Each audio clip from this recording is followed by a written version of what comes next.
اب املن چودھری دلاور ہی یہاں سب کچھ تھا، لیکن خود کو قانونی گرفت سے بچانے کے لیے اس نے اپنی بد باطنی پر خیر خواہی کا پردہ ڈال دیا تھا اور اسلحہ سازی کے وطن دشمن کاروبار سے اپنی تجوریاں بھر کے یہاں وزیر خان کے نام سے خیراتی شفا خانہ قائم کر دیا تھا۔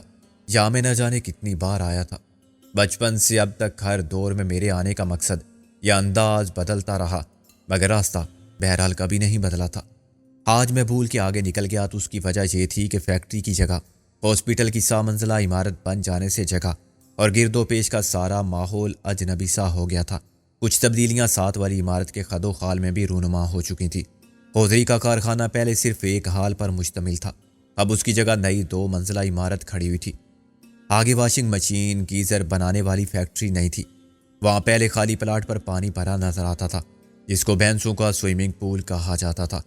پچھلی طرف چھوٹی سی مسجد تھی، مگر اب اس کا ایک مینار آس پاس کی تمام عمارتوں سے اوپر دکھائی دینے لگا تھا۔ میں نے گاڑی کو ریورس کیا۔ جگہ اتنی بدل گئی ہے؟ ہاں، میں نے بھی بورڈ دیکھ لیا تھا۔ میری نظر اسی طرف تھی۔ رابعہ بولی، ڈرائیونگ کرتے ہوئے نگاہ سڑک پر رہتی تو میں بھی اس موڑ کو مس کر دیتی۔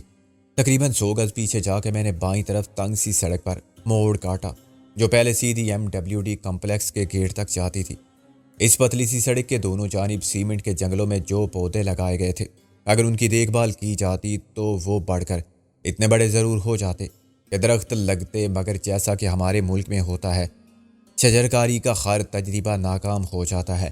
ان کی حفاظت کوئی بھی اپنی ذمہ داری نہیں سمجھتا، چنانچہ پودوں کو بکریاں جڑ سمیت اکھاڑ کے کھا لیتی ہیں اور ٹھیکے پر بنے ہوئے جنگلے بکھر جاتے ہیں یا چوری ہو جاتے ہیں۔ اب راستے کے دونوں طرف جاڑ جھنکاڑ تھا، آوارہ کتے تھے، فقیروں کے اڈے تھے۔ کسی ہاسپٹل کے باہر ان کا ٹھکانہ عام گزرگاہ کے مقابلے میں زیادہ منافع بخش ثابت ہوتا ہے۔ بیمار یا ان کے ساتھ آنے والے تیماردار دوا کے ساتھ دعا کے بھی طلبگار ہوتے ہیں۔ باہر سے تو ہاسپٹل کمزور حالت کا شکار نظر آتا ہے۔ رابعہ بولی، پہلے کے مقابلے میں یہ جگہ زیادہ صاف اور خوبصورت ہونی چاہیے۔ ایک فیکٹری سے ہاسپٹل کے ماحول کو میں نے کہا، مت سوچو کہ کیا ہونا چاہیے کیا نہیں ہونا چاہیے، یہ سب دھوکہ فراڈ اور ڈرامہ ہے۔ میں تو کہتا ہوں کہ یہ ہاسپٹل بھی یہاں کیوں ہے؟ آس پاس جو کارخانے ہیں وہ سب پہلے بھی تھے، یا MWD انجینئرنگ کمپلیکس کیوں نہیں ہے؟ رابعہ سمجھتی تھی کہ میرے لہجے میں یہ تلخی میرے جذبات کے رد عمل کی آئینہ دار ہے۔ اس نے نرمی سے میرے شانے پر ہاتھ رکھا۔ ٹھیک ہے ٹیزی۔ میں نے ایک گہری سانس لے کر ساری لایا اور گاڑی روک لی۔ مین گیٹ پر بدے سیاہ رنگ کا بورڈ نیم دائرے میں لگا ہوا تھا اور اس پر بدخطی کے نمونے میں ہاسپٹل کا نام انگریزی میں لکھا گیا تھا، مگر لکھنے والا حد درجہ عالم فاضل تھا۔ بورڈ کچھ آگے جھکایا تھا اور اس کے نیچے جا کے خیال ضرور آتا تھا کہ کہیں وہ اچانک اوپر نہ آ گرے۔ بورڈ کو رات کے وقت نمایاں کرنے کے لیے جو بریکٹ لگائی گئی تھی اس کا بلب شاید پہلے فیوز ہوا ہوگا، اب تو لائٹ بھی ٹوٹ کے جھول رہی تھی۔ نچلی منزل کے 2 کمرے روشن نظر آ رہے تھے، اوپر کی دونوں منزلیں مکمل تاریکی میں ڈوبی ہوئی تھی۔ رابعہ نے کہا، کیا یہاں صرف OPD ہے؟ مریض داخل نہیں کیے جاتے؟ میں نے کہا، پھر اتنی بڑی عمارت کس لیے؟ گیٹ بھی بند ہے۔ مجھے تو ہاسپٹل سے زیادہ یہ جیل خانہ یا پاگل خانہ لگتا ہے۔ عام طور پر ہاسپٹلوں میں 24 گھنٹے ایمرجنسی کا شعبہ ہوتا ہے جو یہاں بے حد ضروری ہے۔ آس پاس کسی بھی کارخانے میں کوئی حادثہ پیش آ جائے پھر کیا؟ یہ خیراتی ہاسپٹل ہے مس رابعہ، کوئی سرکاری ہاسپٹل نہیں ہے۔ میں نے تلخی سے کہا، شاید وزیر خان کبھی یہ نام پسند نہ کرتا، وہ ہاسپٹل کے ساتھ اپنا نام بھی نہ لکھتا۔ وہ خیرات کے لفظ سے چڑھتے تھے، کہتے تھے، کیا مسبِ توفیق امداد کرتے ہیں حسب استطاعت نہیں۔ میں سمجھی نہیں۔ بھائی استطاعت والے تو بہت ہیں، مگر اتنی توفیق کسے کہ سب رائے خدا میں دے دے؟ کیا مصیبت ہے، یہاں تو کوئی پوچھنے والا بھی نہیں ہے۔ رابعہ نے ادھر ادھر گھنٹی کی تلاش میں نظر دوڑائی اور پھر پھاٹک کی کنڈی بجائی۔ میں ایک قدم پیچھے جیب میں ریوالور کو گرفت میں لیے کھڑا رہا۔ 1 منٹ بعد پہلے کوئی کھانسا، پھر اس نے آدم بیزار لہجے میں اندر ہی سے سوال کیا، کون ہے؟ کیا بات ہے؟ رابعہ نے کہا، دروازہ کھول کے تو دیکھو، پتہ چل جائے گا کہ کون ہے، پھر بات بھی کریں گے۔ گیٹ کھولنے والا گہری نیند سے بیدار ہوا تھا، یا شاید یہی اس کے بولنے کا انداز تھا۔ وہ پھولے ہوئے گالوں، گھنی مونچھوں والا پہلوان ٹائپ شخص تھا جس نے گھنی سیاہ داڑھی کو صفائی سے تراشا تھا، مگر سر پر اس طرح پھروا دیا تھا۔ اس نے کھیس کی بوکل مار رکھی تھی۔ رابعہ سے زیادہ وہ مجھے دیکھ کے چونکا۔ کس سے ملنا ہے جی؟ یہ ملاقات کا وقت نہیں ہے، رابعہ نے کہا۔ میں کسی سے ملنے نہیں آئی ہوں۔ وہ حیران نظر آنے لگا۔ پھر کیا؟ آپ بیمار ہو یا؟ میں نے کہا۔ میں تم کو بیمار لگتا ہوں؟ اس نے میرے لہجے کا برا مانا۔ ہاسپٹل کا ٹائم صبح 9 بجے ہوتا ہے، اس وقت؟ رابعہ نے اسے ڈانٹا۔ تمہارے علاوہ بھی کوئی ہے یہاں؟ جب ایک بار بتا دیا کہ ایسی کوئی بات نہیں تو پھر کیا بات ہے جی؟ کچھ پتہ نہیں مجھے کون داخل ہے آپ کا یہاں۔ میں دیکھتا ہوں اگر شاہ صاحب سو رہے ہوں گے تو پچھلے گیٹ سے آپ کو اندر لے جاؤں۔ لیکن وہ معنی خیز انداز میں بولا۔ لیکن کیا؟ رابعہ نے بیگ کھول کے دیکھا اور 100 کا ایک نوٹ نکال لیا۔ شاہ صاحب کون ہے؟ اس کا آگے بڑھنے والا ہاتھ پیچھے ہٹ گیا۔ آپ نہیں جانتی شاہ صاحب کو؟ ڈاکٹر شاہ؟ رابعہ نے فوراً بات بنائی۔ اچھا وہ ڈاکٹر شاہ، میں سمجھی کوئی اور شاہ صاحب آ گئے ہیں بیچ میں۔ وہ 100 کا نوٹ اچک کے گیٹ کے پیچھے غائب ہو گیا اور ہمیں چکر میں ڈال گیا۔ اب کیا کریں؟ یہاں تو معاملہ ہی کچھ اور ہے۔ یہ سمجھ رہا ہے کہ ہم کسی مریض سے بے وقت ملنا چاہتے ہیں۔ سوال یہ ہے کہ کیا مریض داخل بھی کیے جاتے ہیں یہاں؟ میں نے کہا۔ مگر ہم کس سے ملیں گے اور کیوں؟ ہم تو استاد پیڈرو سے ملنے آئے تھے۔ میں نے کہا کہیں وہی ڈاکٹر شاہ نہ ہو، دیکھتے ہیں اندر جا کے پچھلی طرف کون سا گیٹ ہے اور اس کا راستہ۔ میں نے کہا آؤ دیکھتے ہیں۔ یہ گلی سی نظر آ رہی ہے مجھے، پتلی سی گلی، ہاسپٹل کی قدِ آدم دیوار اور ساتھ والے واشنگ مشین کے کارخانے کی 12 فٹ اونچی دیوار کے بیچ میں تھی۔ یہ مشکل سے 3 فٹ چوڑی جگہ بھی سیوریج لائن کے لیے چھوڑی گئی تھی، جس میں شاید پیچھے کی طرف واقع فیکٹریوں کی لائن بھی ملتی ہوگی۔ سیمنٹ کے اس پختہ نالے پر سیمنٹ کے سلیب تھے جو اوپر ایسے ہی رکھ دیے گئے تھے تاکہ صفائی کے لیے نالے کو کہیں سے بھی کھولا جا سکے۔ اس پر چلتے ہوئے رابعہ کا برا حال تھا۔ بدبو سے بچنے کے لیے اس نے رومال کا گولا سا بنا کے ناک پر رکھ لیا تھا۔ اندھیرے میں بو کے ساتھ ہی مچھر اور دوسرے کیڑے مکوڑے بھی تھے جو میرے چہرے سے ٹکرا رہے تھے۔ رابعہ نے کہا اف، میرا تو دماغ خراب ہو گیا۔ میں نے کہا یہ بات نہیں، تمہیں پتہ آج چلا کیسی جان لیوا بدبو ہے۔ میرا خیال ہے کہ یہ کارخانوں کے ویسٹ اور کیمیائی اخراج سے پیدا ہو رہی ہے۔ بالکل ٹھیک خیال ہے آپ کا، اس سے زہریلی گیس بھی پیدا ہوتی ہے۔ اس کا پتہ تمہیں اس وقت چلے گا جب تم چکرا کے پٹ سے گرو گی۔ ویسے یہ سیمنٹ کے سلیب بھی بہت ناقص اور پرانے ہیں، سنبھل کے چلنا، کوئی ٹوٹ گیا تو غڑاب سے اندر۔ رابعہ نے کہا سکندر، میں کہتی ہوں واپس چلو، ایسا نہ ہو کہ چوہے کی طرح ہم سیدھے چوہے دان میں پھنس جائیں۔ کم سے کم میں خود کو چوہا تسلیم نہیں کر سکتا۔ دیکھو بائیں طرف مڑ جاؤ ورنہ دیوار سے ٹکرا جاؤ گی۔ آ جائیں جی، کسی نے سرگوشی میں کہا، اور میں نے سر منڈے مونچھوں والے چوکیدار کی نشے میں ڈوبی ہوئی آواز پہچان لی۔ وہ موڑ پر ہمارے انتظار میں کھڑا ہوا تھا۔ بائیں طرف چند فٹ کے فاصلے پر وہ چور دروازہ تھا جو تاریکی میں کسی مجرمانہ سرگرمیوں کے اڈے کا خفیہ راستہ لگتا تھا۔ بس جی، قسمت ہے آپ کی، شاہ صاحب سو رہے تھے۔ میں نے میز کی دراز میں سے چابی نکال لی۔ وہ آگے چلتے ہوئے بولا۔ رابعہ نے پلٹ کر مجھے دیکھا مگر میں نے اسے آگے دھکیل دیا۔ وہ آگے بڑھتے ہوئے ڈر رہی تھی مگر میں اب حقیقت حال جانے بغیر واپس نہیں جانا چاہتا تھا۔ اچانک میرا یہ شک یقین میں بدل گیا کہ ایک بار پھر وزیر خان کے نیک نام کو مذموم مقاصد کی تکمیل کے لیے استعمال کیا جا رہا ہے، اور خیراتی ہاسپٹل کا بورڈ بھی فریب کا پردہ ہے جس کے پیچھے پرانے شکاری بدلے ہوئے خالات میں کوئی نیا جال پھیلائے بیٹھے ہیں۔ میں حیران بھی تھا اور بعد میں مجھے افسوس بھی ہوا کہ آخر یہ خیال مجھے پہلے کیوں نہیں آیا تھا۔ اتنا عرصہ چودھری دلاور اینڈ کمپنی کے ظاہر و باطن کو ہر پہلو سے پرکھنے کے بعد مجھے سمجھ لینا چاہیے تھا کہ ان کی نیکی بھی خالی از بدی نہیں ہو سکتی۔ رابعہ نے رک کر مجھے آگے نکلنے کو کہا۔ وہ خود دیوار سے لگ گئی تھی۔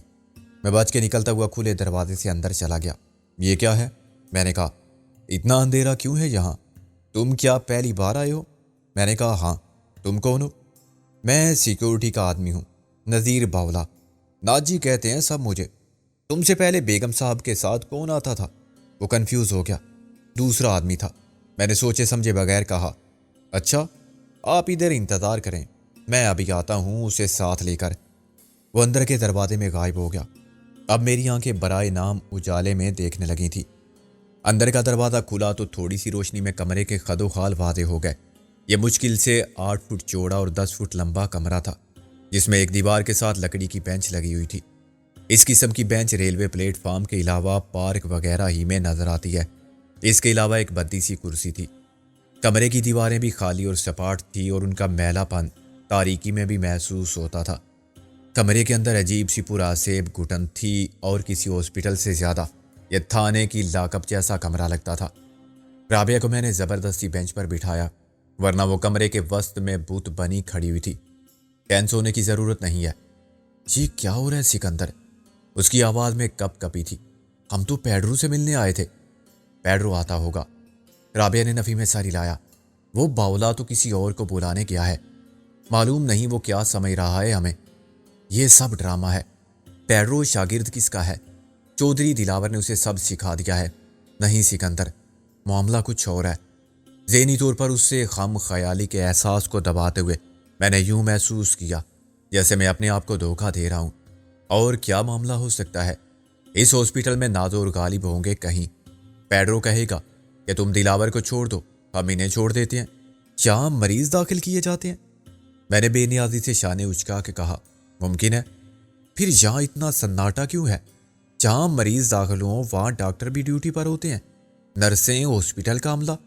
ڈاکٹر شاہ تو ہیں، کسی مریض کے ساتھ کوئی اور نہیں۔ اندر نہ صحیح، باہر برآمدے اور کوریڈور میں یا گیٹ کے سامنے بھی کوئی نہیں۔ میو ہاسپٹل میں تو ہر طرف لوائقین تیماردار پریشان حال عزیز نظر آتے ہیں۔ یہ اتنا بڑا ہاسپٹل تو نہیں ہے۔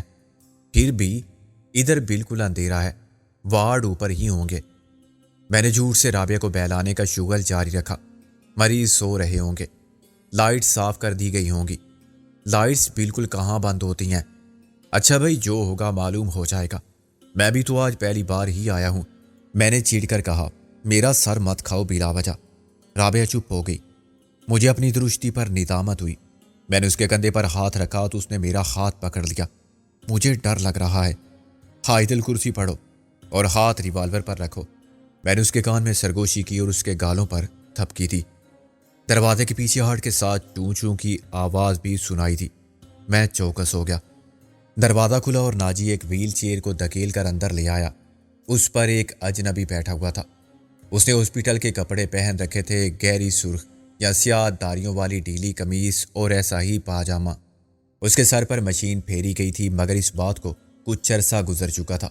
اب اس کے سر پر آدھا انچ سے کچھ کم لمبے بال تھے۔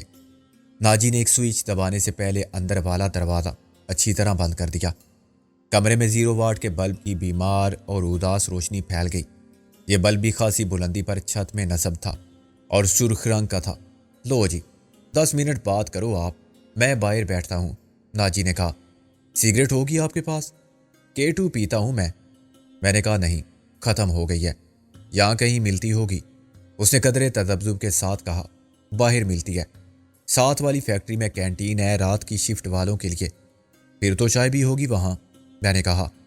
رابعہ نے میری نیت کو بانپتے ہوئے ناجی کو 50 کا نوٹ پکڑا دیا۔ یہ لو، اپنے لیے بھی سگریٹ لے لو اور اس کے لیے بھی، میرے لیے بھی، بلکہ ہم سب کے لیے چائے بسکٹ لے آؤ تو بڑی مہربانی، باقی رقم تمہاری۔ وہ لالچی آدمی خوش ہو گیا۔ سگریٹ کون سی؟ میں نے کہا، K2 اور کون سی؟ اپنا بھی برانڈ یہی ہے یار۔ بے وقوف ہونے کے باوجود اس میں اتنی عقل ضرور تھی کہ اس نے جاتے ہوئے دروازے کو باہر سے بند کر دیا۔ رابعہ ٹک ٹکی لگائے اس شخص کو دیکھ رہی تھی جو سپاٹ چہرہ لیے خالی خالی نظروں سے ادھر ادھر دیکھ رہا تھا، جیسے دیواروں کی بے حسی اور ہماری اجنبیت میں اپنی پہچان تلاش کر رہا ہے۔ وہ صحرا میں سمت گم کر دینے والے مسافر کی طرح ہکا بکا پریشان تھا، یا کسی اجنبی شہر کی سڑک پر یاداشت کھو دینے والے کی طرح بالکل بے کس و لاوارث لگتا تھا۔ وہ نہ میری طرف متوجہ تھا اور نہ رابعہ کی طرف۔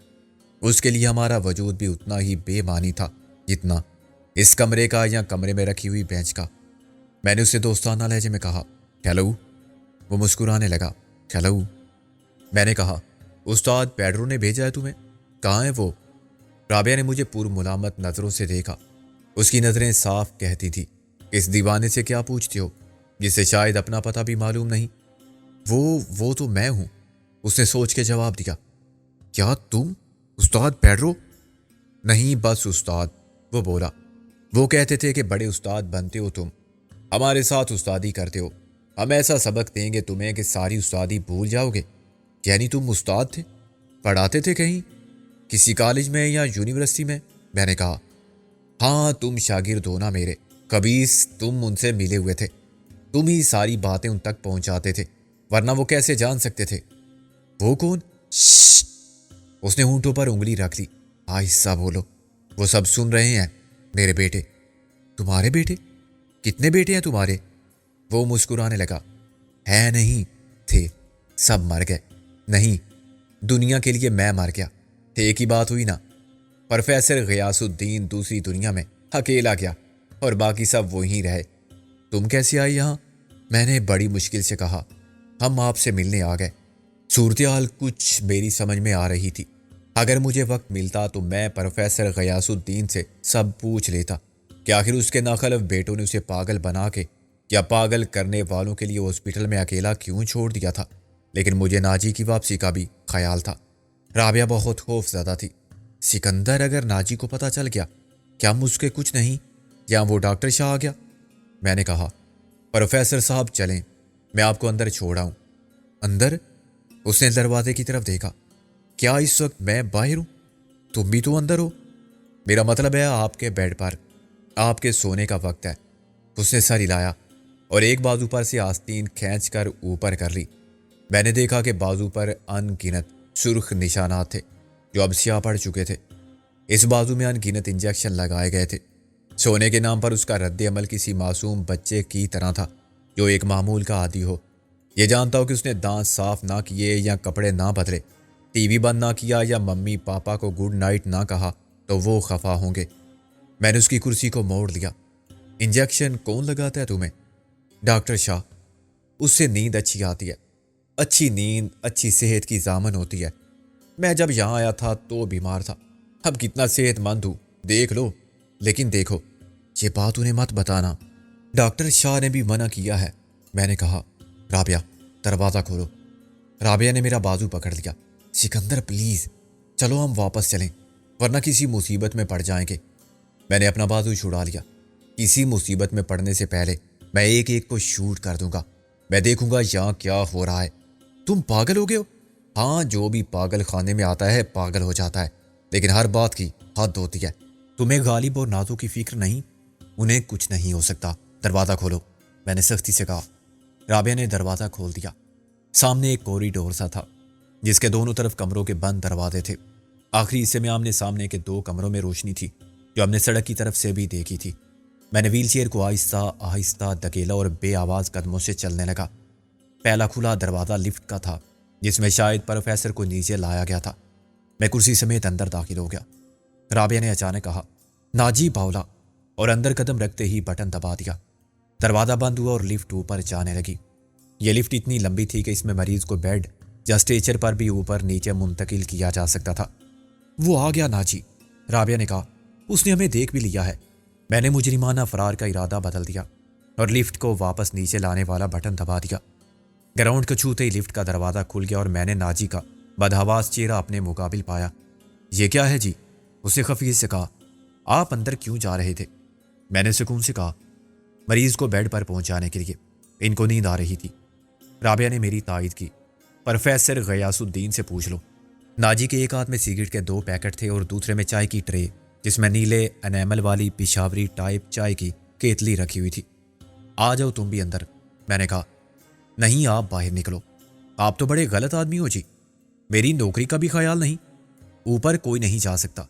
اچھا، ہمیں معلوم نہیں تھا، میں نے کہا اور کرسی کو پھر دھکیل کر باہر لے آیا۔ ناجی خوفزدہ نظروں سے کوریڈور کے آخری حصے کو دیکھ رہا تھا جہاں روشنی تھی۔ اگر ڈاکٹر شاہ نکل آئے تو کیا ہوگا؟ میں نے پوچھا۔ فکر مت کرو، ہم ان کے سامنے اپنی غلطی مان لیں گے، تمہاری نوکری نہیں جائے گی۔ اس نے کہا، شش، آہستہ بات کرو اور چلو یہاں سے واپس۔